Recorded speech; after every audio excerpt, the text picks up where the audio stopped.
ఈ సందర్భంగా మీడియాతో మాట్లాడారు. ప్రతి మంగళవారం తిరుమల దర్శనం స్థానికులకు కేటాయిస్తున్నామని చెప్పడం శుభ పరిణామమని అన్నారు. టీటీడీ ఉద్యోగులకు వడమాలపేట వద్ద కేటాయించిన ఇళ్ల స్థలాలు వారికి ఇష్టం లేదని, అయినా ఇప్పటికే డిపాజిట్లు కూడా కట్టారని తెలిపారు.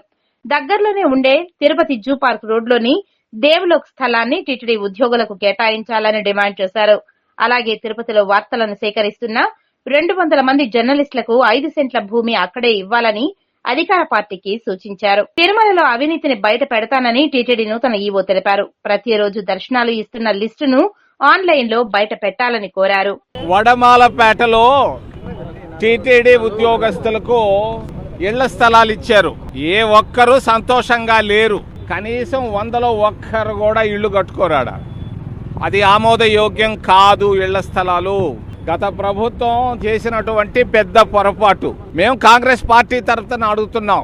తిరుపతిలో సింహాలు పులులు అవసరం లేదు, చూడాల్సిన అవసరం కూడా లేదు. ఆ పులులు సింహాలని వడమాలపేటకు పంపించండి. మరి ఆ జూ పార్క్ దగ్గర 7,000 ఎకరాలు ఉన్నాయి.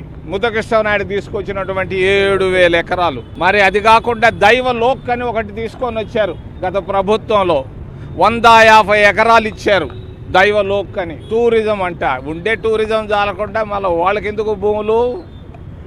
ఆ టూరిజంకి ఇచ్చినటువంటి దైవలోక్ అని క్యాన్సిల్ చేయండి. జూ పార్కును కూడా మార్చేసేయండి. టీటీడీ ప్రతి శాశ్వత ఉద్యోగికి 5 సెంట్లు తక్కువ లేకుండా ఇళ్ల స్థలాలు ఇవ్వాలి. ఒకటి. రెండోది, జర్నలిస్టులు కూడా ఉన్నారు, ఇళ్ళు లేకుండా ఇబ్బందులు పడుతున్నారు. నేను ఇప్పించాను అక్కడ ఒక 50 మందికి. అది కాదు, ప్రతి జర్నలిస్టుకి అక్కడ ఇవ్వాలి ఖచ్చితంగా.